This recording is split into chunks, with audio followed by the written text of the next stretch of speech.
And down to the bottom left-hand corner of the map is our teal Protoss player, the one who was cheesed last time. It is alternate attack Socke, not returning the good game, good luck, have fun right now.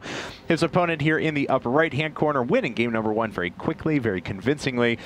It is Grubby of Team Grubby. As someone who has played PvP, not Grandmaster, but Masters for a very long time, what just happened will tilt you for hours sometimes. That's actually the most frustrating thing that can happen, because if you don't scout it, there's almost literally nothing you can do about it. And the fact that Socke didn't give him good game, good luck, have fun back, Socke has to be really mad right now. I mean, think about it, too. I mean, this is a pretty big deal. I mean, this is to represent foreigners at the GOM World Championship. Yeah, so and free tip to IPL 5 as well. Exactly. So there's a lot on the line for these. I mean, this is essentially a 16-man single elimination tournament with several $1,000s of prizes on the line. Yeah. So, so Socke obviously is taking this very seriously, and you know, losing a game like that puts you on tilt a little bit. Yeah. So Grubby doing a little bit more conventional 12 gateway, as well as Socke did just a few seconds after Grubby put his down. Socke up in probes by a few seconds, which is why his gateway's a little bit later, but basically identical build so far. Okay, so Socke going for his gas, Grubby going for his gas at the same supply. All right, everything seems the same. Checking Chrono Boost. All right, we'll see if they use it on workers. That's workers.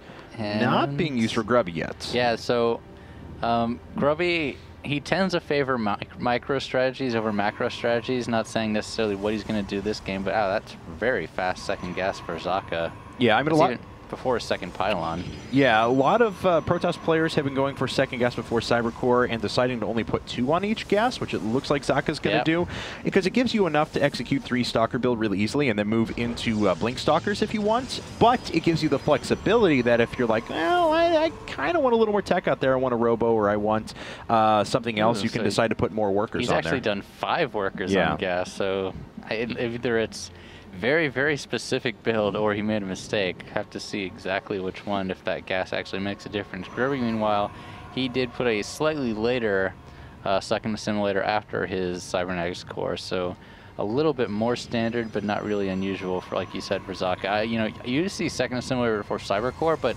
really not that common to see before second pylon, which he did. So that says it's very, very tech heavy, most likely. And Grubby's obviously checking the gas and everything, make sure everything is kosher, and notices that quite a bit of that is gone. Sentry coming up, that's going to utilize 100 of the gas, so Socke, of course, not using too much of it on tech. Could very well be a Stargate, could be a Twilight Council as soon as his probe leaves. We'll have to find out here in a bit. Yeah, that I would think with how quickly he did that, it's very likely that it's going to be Twilight Council, but we'll see. Now that he has the gas, he's going to put his building up, and Stargate. Okay, so 1 gate Stargate, very, very aggressive build.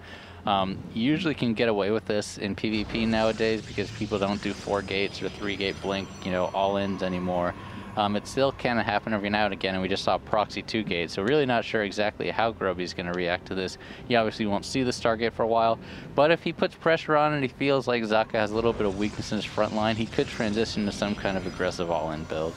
Second gate coming up now for Socke, and we'll see how many Phoenixes he wants to produce from this. If it's just going to be 3 or 4 to put on some pressure and keep his opponent pinned in while he expands. If he's going to all out make a big push behind them, time will tell, but the first Phoenixes are going to hit the map very soon. And then lucky for Socke, he's not getting build countered or anything. 3 gate blink will often hard counter this build because they hit before you even have 3 Phoenixes, so you have 2 useless Phoenixes basically.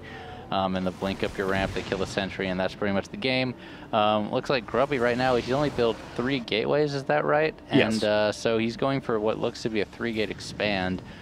Which actually what Socke is doing is pretty good against this because you can harass so easily with the Phoenixes and they don't have enough units to break down the front door.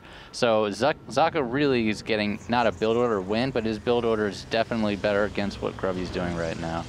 Just 2 Phoenixes? There we go. There's the 3rd Phoenix. Of course, those produce so quickly. 35-second build time. Once you chrono boost them, it's actually around what? Like 28, 27, something like that? Yeah, it's very quick. Very quick. Okay, so Grubby is going to poke up the front door and see what's there. He sees 2 sentries. I don't think he's going to try to get up there when there's 2 sentries, but he's going to be pretty dismayed when he sees the Phoenix come over, and he's actually gone not a very good build against Phoenix build because he can't even put pressure, which is what you would do to counter the Phoenixes, and he'll take a lot of economic damage over time with this. Nice job by Socke to pick up the workers that are in gas as well. So many players, even pro players, will just kind of forget about that and won't put players back on gas. Looks like Grubby's being pretty good about that, but he's not really threatening at the front with all that much. Just a couple of units to be able to hold that off pretty effectively. All right, and Socke actually is transitioning to Warp Prism. He's going full one-base strategy, so he's still building Phoenixes. He has 3 Phoenixes up. He's going for a 4th, or is that 4 Phoenixes up? Yeah, he has 4 Phoenixes up, and he's building another, so 5 Phoenix with a Warp Prism on the way as well.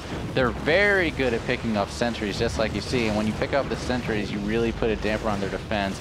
Now he's going to pursue and do a lot of damage to Grubby's army. I was about to say, I can't believe that Phoenix stayed alive that long, but it finally drops. But the damage has been more than done. Grubby actually taking some significant damage here, trying to get in with this last Stalker, and he can't get far enough to see the robotics facility nor the Warp Prism that's making its way out. Yeah, Grubby's in a lot of trouble. That Immortal, oh, wow, Grubby's actually going Templar Archives. I'm guessing that's for feedback on the Phoenixes, maybe? Maybe for Archons. That's a little unusual when you haven't really taken a lot of gas. Grubby doesn't have the gas to make a High Templar right now. And Immortals are not really going to do that well against this either because so many Phoenixes, they'll just pick up the Immortal. They don't even have to focus it, but that renders it useless. Very, very good play by Socke so far, and it looks like he's actually coming in for the kill right now, putting the forward pylons up and bringing the Warp Prism up. Okay, Warp Prism is in position. Let's see, there's more. There are the 4 Phoenixes now, and they are going to start lifting up these Stalkers, and that's all they need to do. This Immortal is now a bit exposed, and even though it chugs through these Stalkers very quickly, as soon as it gets picked up, it's completely neutralized in the fight, and it's going to die immediately. There's GG. A very quick game number 2, and there we have it. It's a 1-1 tie. That's PvP for you. That's like basically a build order win for Socke at that time. You know, not necessarily a super strong build order, but it's definitely good against what Grubby did that game. If you're 3-gate expanding, you're not going to have any pressure on your opponent, and that pretty much leaves you open to things like Phoenixes. Okay, well, this time we are going to